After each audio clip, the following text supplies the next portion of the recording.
Headlines brought to you by Chitale बंधू।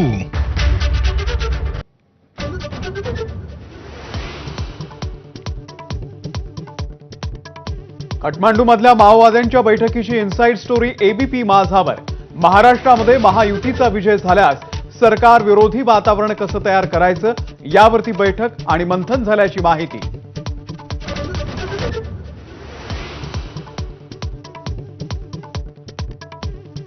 कल्याणमध्ये मराठी शेजाऱ्याला मारहाण करणाऱ्या शुक्लाच्या गाडीला बेकायदेशीर अंबर दिव्यासाठी 9,000चा दंड, गाडीसह दिवाही जप्त।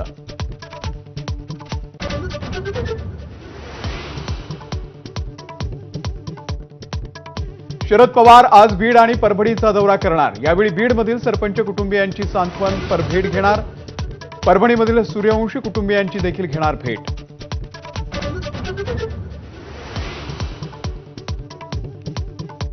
बीडमधल्या सरपंच हत्या प्रकरणामध्ये वाल्मिक कराडवरून जितेंद्र आव्हाड यांचा धनंजय मुंडेंवरती हल्लाबोल। तर चौकशी करा, दूध का दूध, पाणी का पाणी होऊ दे, धनंजय मुंडे यांचं उत्तर।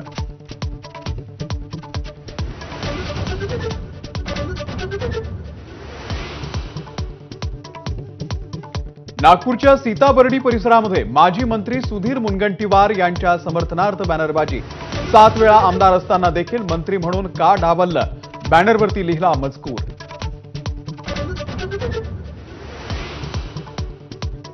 भाजपा आमदार आणि जिल्हाध्यक्षांची आज नागपूरमध्ये बैठक। सत्ता स्थापनेनंतर भाजपची पहिलीच बैठक।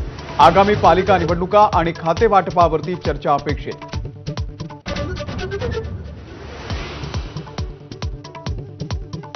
अधिवेशन संपल्यानंतर खाते वाटपाची शक्यता।